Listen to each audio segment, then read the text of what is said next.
Berbicaralah buat kami, tumpahkanlah isi hatimu. Biarlah kebenaran firman-Mu menjadi kekuatan bagi kami di tengah-tengah pergumulan dan badai kehidupan. Biarlah kami tetap kuat bertahan, berpegang pada iman, dan mempercayai janji Tuhan. Kami percaya bahwa satu-satunya penolong dalam hidup kami cuma Tuhan.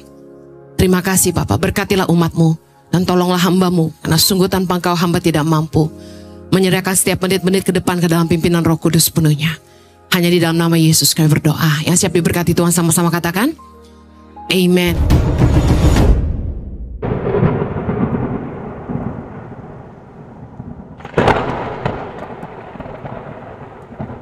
Dan silakan duduk kembali. Mazmur 121 ayat 1 sampai 3 berkata gini, nyanyian ziarah, aku melayangkan mataku ke gunung-gunung. Dari manakah akan datang pertolonganku? Pertolonganku ialah dari Tuhan yang menjadikan langit dan bumi. Ia takkan membiarkan kakimu goyah. Penjagamu tidak akan terlelap. Katakan, pertolonganku satu-satunya cuma Tuhan. Tuhan mengizinkan kita dalam hidup ini berada dalam situasi di mana masalah dan pergumulan hidup kita hanya Tuhan yang bisa tolong kita. Berapa banyak Anda yang pernah berada di posisi itu? Saya boleh lihat tangannya. Pernahkah Anda berada di satu keadaan di mana Anda terjepit, Anda terpuruk, nggak ada yang bisa bantu Anda, dan Anda tahu yang Anda butuh cuma Tuhan? Saya dan suami ngalamin sering kali di mana kita berada di posisi yang kita nggak bisa ngandalin siapa-siapa dan cuma Tuhan. Dan saya mau bilang gini, berbahagialah kalau Anda ada di posisi itu. Kenapa? Karena Anda akan berjalan dalam kemustahilan. Katakan amin. Tuhan sedang membawa Anda untuk berjalan dalam mujizat Tuhan. Tuhan sedang akan menyatakan perbuatan-perbuatannya yang ajaib dalam hidup Anda. Katakan amin. Hanya di saat gak ada yang bisa tolong kita, bahkan kekuatan kita sendiri gak mampu, disitulah kita akan melihat kuasa Tuhan bekerja dan mujizatnya dinyatakan dalam hidup kita. Hari ini saya dan suami berjalan dalam kemustahilan. Orang bilang gak mungkin bisa menolong ribuan anak di Indonesia. Sementara kita bukan orang yang kaya raya. Gereja juga baru jalan hampir 2 tahun. Tapi bagaimana Tuhan setia dengan janjinya yang diberikan dalam hidup kami. Ketika Tuhan memanggil kami pulang ke Indonesia tahun 2006 dan sampai hari ini. Tuhan menyatakan kedahsyatan yang luar biasa. Bisa memberi makan 7.500 anak-anak di 100 titik di seluruh Indonesia. Dan kalau sudah dihitung mungkin lebih dari 10.000 anak yang sudah pernah kita bantu untuk bisa sekolah. Dan hari ini ada 8 sekolah berasrama yang memberikan beasiswa dari anak-anak SMP sampai kuliah, dan sudah beberapa yang sudah lulus kuliah. Dan hari ini kalau kita bisa ngirim 200-an lebih guru-guru pedalaman ke seluruh Indonesia untuk menyalakan kembali lampu-lampu sekolah yang mati. Menginjakan kaki di tempat-tempat sunyi seperti firman Tuhan berkata, dan mendirikan kembali benteng-benteng yang sudah runtuh. Saya cuma mau bilang, semua itu karena keajaiban Tuhan. Katakan amin. Orang bilang gak mungkin, tapi tidak ada yang mustahil bagi Tuhan. Katakan amin. Keadaan, pergumulan hidup, badai kehidupan yang kita hadapi, yang mungkin bentuknya sakit penyakit yang gak ada obatnya. Biaya kuliah yang sangat mahal buat anak orang susah. Mustahil rasanya. Hutang di bank yang bunganya mencekik. Permasalahan rumah tangga yang sangat pelik. Punya pasangan yang kita sudah janji nikah, tapi terus menyakiti kita. Kayaknya mentok. Gak ada jalan keluar. Bisnis sepi.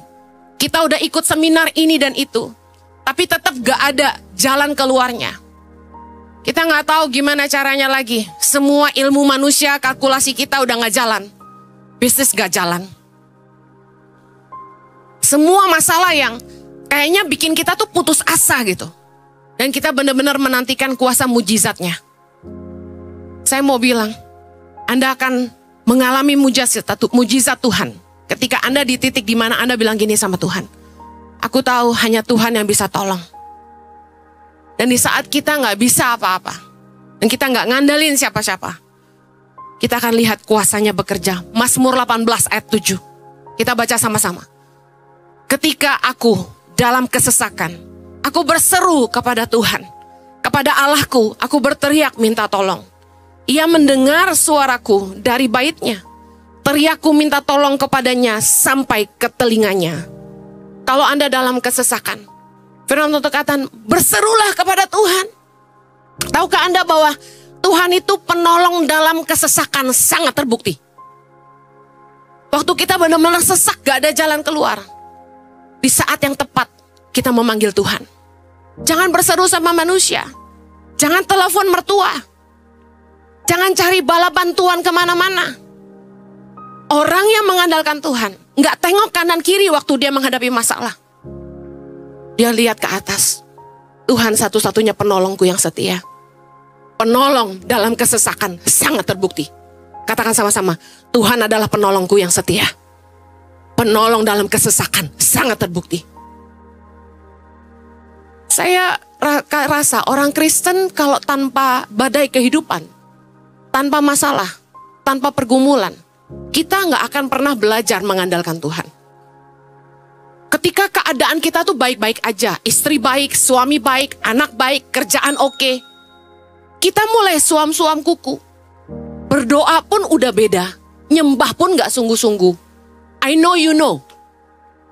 Bahasanya gini, jangan ada dusta di antara kita. Kita sama-sama ngalamin itu, betul nggak? Beda nggak waktu kita dalam pergumulan? Beda nggak cara kita cari Tuhan? Lebih sungguh-sungguh nggak? Waktu kita doa lebih sungguh-sungguh nggak? Waktu kita nyembah lebih sepenuh hati nggak? Kenapa? Karena kita lagi penuh kesesakan. Kita tahu penolong kita cuma Tuhan. Waktu Anda divonis sama dokter, Anda punya penyakit yang nggak ada obatnya. Saya yakin Anda doa akan beda.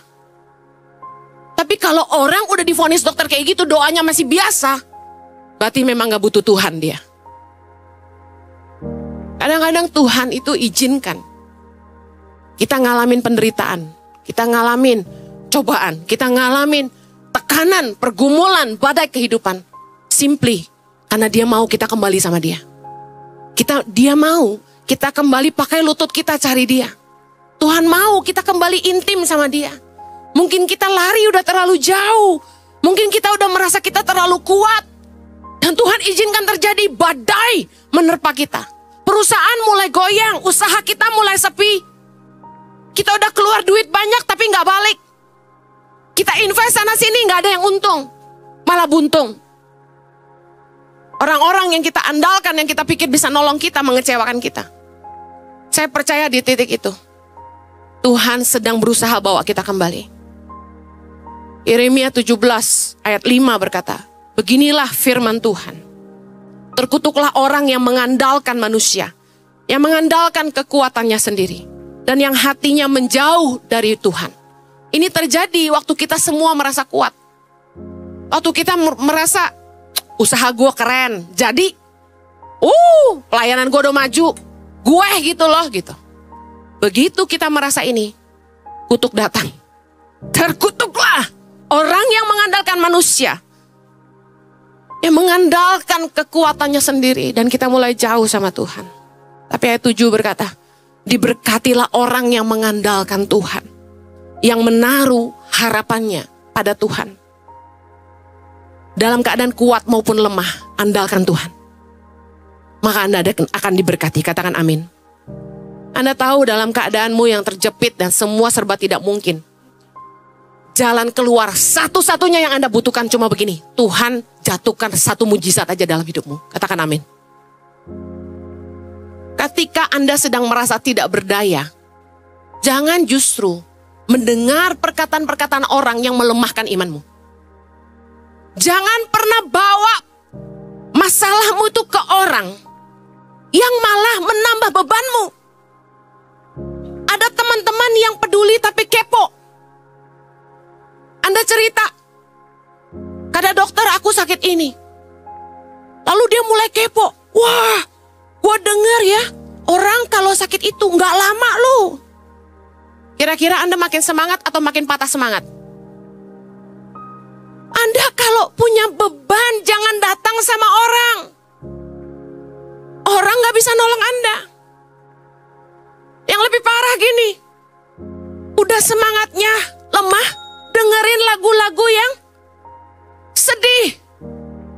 Matiin lampu, nyalain dikit. Mulai pasang lagu-lagu sedih.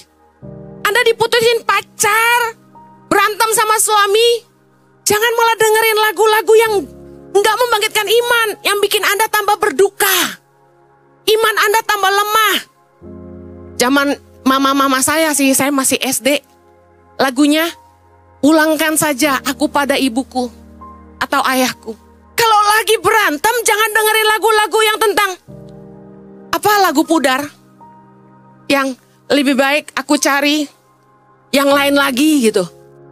Anda bukannya semakin kuat, Anda makin lemah. Jangan malam nonton drakor, film-film Korea. Bu Heni, hati saya sesak. Saya harus nangis supaya lega. Jadi saya nonton drakor. Karena kalau udah nonton drakor, banjir. Habis gitu sesak saya hilang. Are you sure? Menurut saya, kita akan tambah lemah. Di saat kita lemah, yang kita harus lakukan adalah gini. Perkatakanlah firman Allah. Katakan amin. Yuk, berapa banyak Anda yang lemah? Baca ayat di depan, kita baca sama-sama. Ada 4 ayat yang kita akan baca secara cepat. 3, 2, 1. Sebab bagi Allah tidak ada yang mustahil. Tidak ada yang mustahil bagi orang percaya. Percayalah bahwa kamu telah menerimanya, maka hal itu akan diberikan kepadamu, kata Yesus. Apa saja yang kamu minta dan doakan, percayalah bahwa kamu telah menerimanya, maka hal itu akan diberikan kepadamu. Ayub 42 ayat 2 berkata, engkau sanggup melakukan segala sesuatu dan tidak ada rencanamu yang gagal. Simpan ayat-ayat ini di handphonemu. Kalau Anda lagi lemah, perkatakan firman Allah. Sebab bagi Allah tidak ada yang mustahil. Tidak ada yang mustahil bagi orang percaya. Aku percaya engkau sanggup melakukan segala sesuatu. Bahwa tidak ada rencanamu yang gagal. Aku percaya kalau aku minta dan doakan dengan sungguh-sungguh, aku pasti menerimanya. Katakan amin. Perkatakan firman Allah. Percaya bahwa kamu sudah menerimanya. Jangan malah melemahkan imanmu dengan cerita kemana-mana. Saya paling malas. Kalau punya masalah, curcol sama orang yang salah. Yang ada kita bukan tambah kuat, tapi kita tambah lemah. Saat kita kesesakan, 2 hal yang penting Anda lakukan. Selain mengucapkan firman Allah, 2 hal lagi. Bersyukurlah. Yang ketiga, berserulah kepada Tuhan. Bersyukur dan berseru. Jadi satu paket kekuatan. Mazmur 50 ayat 14. Kita baca sama-sama. Persembahkanlah syukur sebagai korban kepada Allah. Dan bayarlah nazarmu kepada yang maha tinggi. Ayat 15. Berserulah kepadaku pada waktu kesesakan. Aku akan meluputkan engkau dan engkau akan memuliakan aku. Tuhan itu mengizinkan badai kehidupan dalam hidup kita. Kita terjepit tanpa pertolongan. Supaya satu, kita berseru kepada Tuhan. Tuhan tuh senang ketika satu-satunya yang kita andalkan cuma Tuhan. Sebenarnya intinya sederhana banget dengan semua permasalahan kita. Tuhan pengen mendengar kita berseru kepada Dia. Dan yang kedua, Tuhan mau kita belajar bersyukur.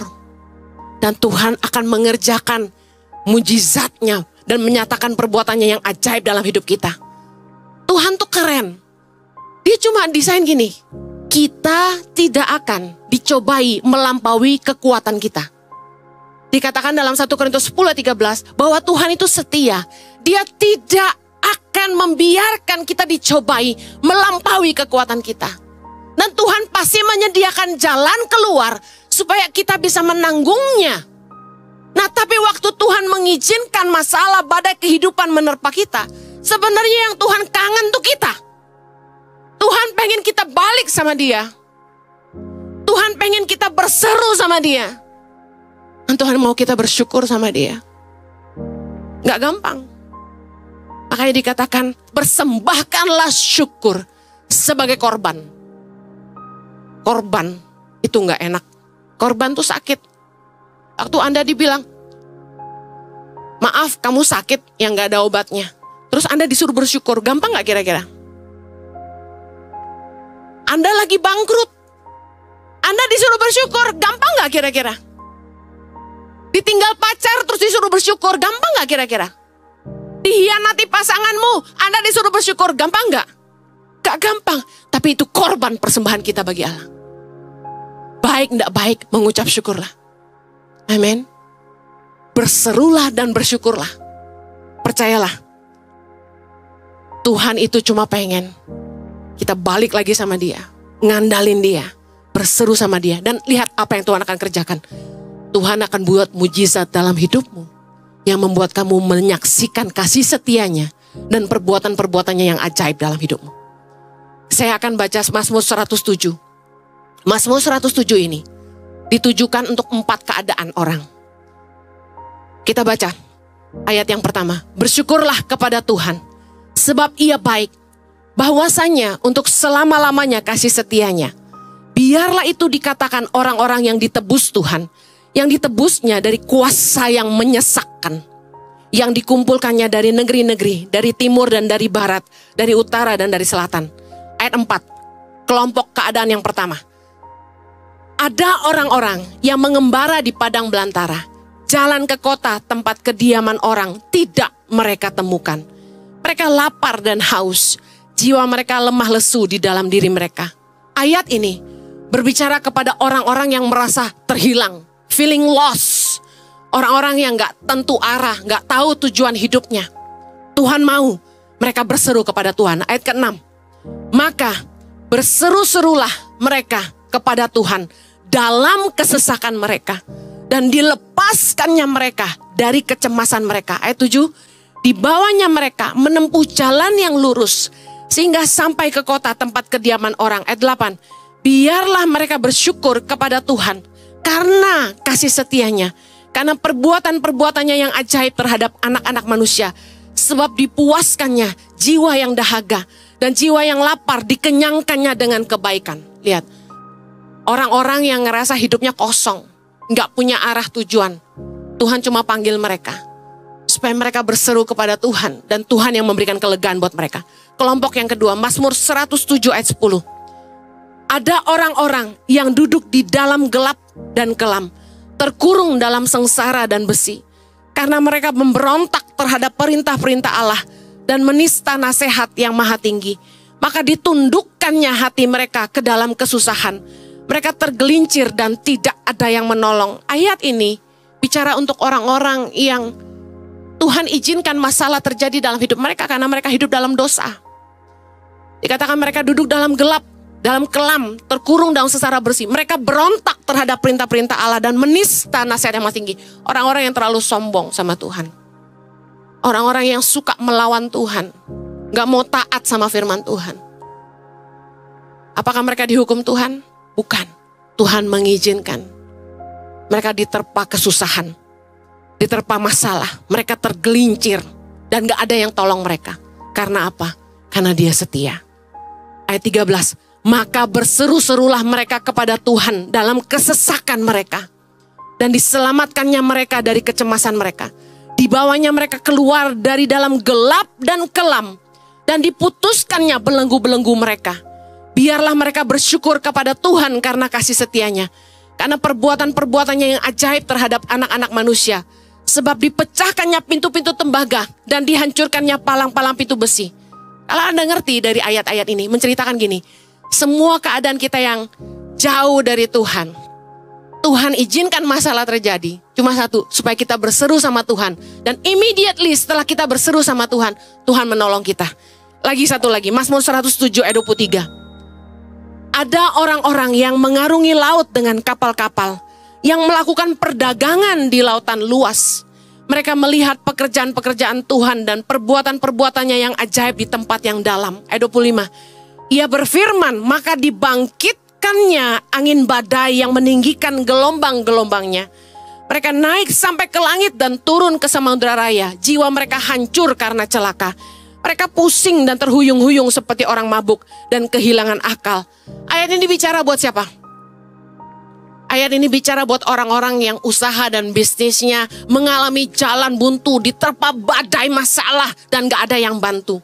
Kalau kita perhatikan ayat ini, dibangkitkannya angin badai yang meninggalkan gelombang-gelombang, kira-kira masalah itu datang dari mana? Tuhan izinkan. Orang-orang yang ngandalin kekuatannya sendiri, mereka pikir mereka hebat, uang banyak, pintar. Mereka gak lagi ngandalin Tuhan. Tuhan izinkan badai menerpa bisnis mereka. Akhirnya yang mereka bisa andalkan cuma Tuhan. Saya sama Pastor Jojo menyaksikan para bisnismen hebat, orang-orang kuat, ketika mereka diterpa badai kehidupan, akhirnya datang kemana? Ke pendeta. Akhirnya datang ke gereja. Pak Jojo doakan saya, Bu Heni doakan saya. Bisnis saya nggak jalan. Warisan dari orang tua begitu banyak, habis. Tolong kami, doakan kami. Dan saya menyaksikan ketika orang-orang itu jadi kuat, mereka mulai lupa Tuhan.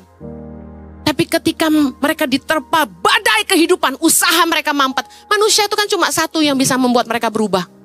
Uang. Makanya rasa nyaman kita diusik Tuhan.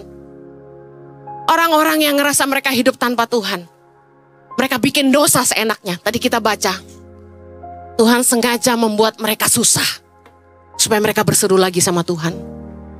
Pelajaran apa yang kita mau petik? Jangan sampai masalah datang, kesusahan menerpa, badai kehidupan memporak-porandakan kapal usahamu. Belajarlah mengandalkan Tuhan. Karena tujuan Tuhan cuma satu. Kenapa badai kehidupan diizinkan dalam hidup kita? Supaya kita mengandalkan Tuhan. Supaya kita balik lagi sama Tuhan, berseru sama Tuhan. Dan secepat itu Tuhan menolong kita. Hari ini Anda yang dalam kesesakan, dalam masalah bisnismu gak jalan, rumah tanggamu porak-poranda, hidupmu susah, kamu terhilang, kamu gak tentu arah, gak tahu hidupmu mau kemana lagi. Saya mau kasih tahu, cepat-cepatlah berbalik kepada Tuhan. Karena secepat itu juga Tuhan akan berbalik menolong kamu. Katakan amin. Firman Tuhan ini kelihatannya panjang, tapi cuma intinya satu. Tuhan ingin kita semua balik lagi sama Tuhan. Di tengah-tengah kenyamanan, kita seringkali meninggalkan Tuhan. Ketika kita merasa kita kuat dan kita mengandalkan kekayaan, kita meninggalkan Tuhan. Saya kalau nasehatin pengerja tuh susah. Nasehatin teman-teman tuh susah. Apalagi keluarga. Sampai mulut bebusa bahasanya gitu. Kenapa kita mau nasehatin? Karena kita sayang. Kita tahu kalau kamu ditegur, dinasehati, dididik, gak mau berubah, nanti masalah yang ngedidik kamu. Suami-suami yang gak bisa dinasehati istri, nanti masalah yang akan menasehati dia. Jangan tunggu badai menghajar hidupmu, baru kamu mau berseru. Bertobatlah secepat-cepatnya dan berbaliklah secepat-cepatnya. Dan ingat ini baik-baik. Kalau Tuhan sudah menolong hidupmu, melakukan mujizatnya dalam hidupmu, jangan lagi mengandalkan kekuatanmu. Amin. Saya sama Pastor Jojo saksikan. Orang yang terpuruk-terpuruk datang. Sampai kami yang kasih makan. Melahirkan sampai tidak punya duit, kami bantu. Terpuruknya sampai begitu, pengusaha. Didoakan. Luar biasa. Tuhan buka jalan. Usahanya mulai naik lagi. Mulai kaya lagi. Saya lihat di postingan sosial media, mulai beli mobil mewah. Mulai liburan ke luar negeri. Udah gak pernah ke gereja. Sifat manusia. Jangan sampai masalah badai kehidupan menerpa kita, baru kita mau kembali sama Tuhan. Amen. Jangan kalau dokter udah bilang gini, kamu gak bisa sembuh, baru ingat Tuhan. My God.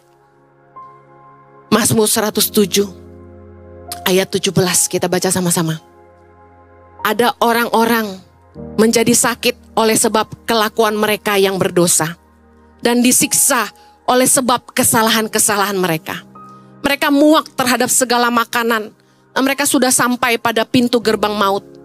Ayat ini bicara kepada orang-orang yang sakit karena kesalahan dan dosa-dosa mereka. Ayat 19, maka berseru-serulah mereka kepada Tuhan dalam kesesakan mereka. dan diselamatkannya mereka dari kecemasan mereka. Disampaikannya firman-Nya dan disembuhkannya mereka. Diluputkannya mereka dari liang kubur. Ayat 21, biarlah mereka bersyukur kepada Tuhan karena kasih setianya, karena perbuatan-perbuatannya yang ajaib terhadap anak-anak manusia.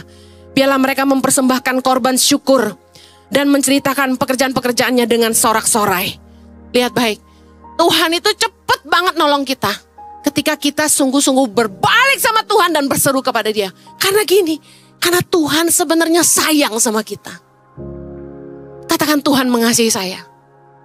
Bukan dengan sukacita Tuhan mendatangkan masalah dalam hidup kita. Bukan tanpa kasih sayang Dia mengizinkan kita dicobai. Bukan tanpa kasih sayang Tuhan mengizinkan badai kehidupan menerpa kita. Waktu Tuhan mengizinkan iblis mencobai Ayub, bukan dengan sukacita. Saya percaya dia was-was. Tuhan melihat kepada Ayub dengan hati yang cemas. Karena sesungguhnya Tuhan pengen kita lulus dalam setiap ujian di hidup kita. Waktu iblis mendatangkan berkat lewat jalan-jalan yang tidak halal, kita tertawa. Tapi sebenarnya Tuhan nangis lihat kita. Kenapa? Hanya karena perkara mamon kita ninggalin iman.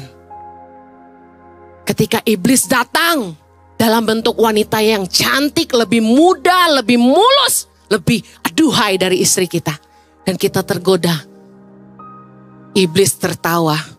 Tapi Tuhan menangis melihat kegagalan kita. Daging kita lebih kuat daripada rasa takut kita akan Dia. Hari ini Anda yang bilang, Bu Heni, ayat itu buat saya. Saya hidup dalam dosa. Saya hidup dalam kesia-siaan. Dan karena kesalahan-kesalahan saya, hari ini saya diizinkan Tuhan sakit. Sederhana. Tuhan izinkan kita sakit.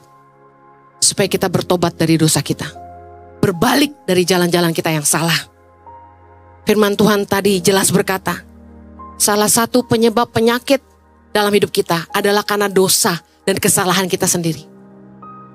Ada orang-orang menjadi sakit oleh sebab kelakuan mereka yang berdosa dan disiksa oleh kesalahan-kesalahan mereka.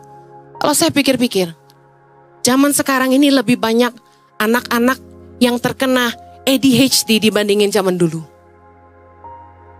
Kita temukan banyak anak-anak autism. Why? Karena makanan yang kita konsumsi tidak sesehat dulu. Kita beliin anak-anak kita. Saya bilang kita, karena saya juga. Kita beliin semua yang serba instan. Kenapa? Zaman dulu emak-emak kita harus masak sop. Pakai kaldu ayam kental dengan tulang ayam yang banyak. Lalu di blender buat anaknya makan. Dengan wortel dan brokoli, dengan buncis. Zaman sekarang ibu-ibu muda maunya instan. Beli aja yang botolan. Yang tepung-tepung tinggal campur air panas, Mama. Ribet. Apa yang terjadi sama anak-anak kita? Zaman dulu gak ada iPad. Gak ada HP yang bisa gini. Zet, zet, zet. Jadi emak-emak ngajarin anaknya ngomong. Mama, Papa, dada.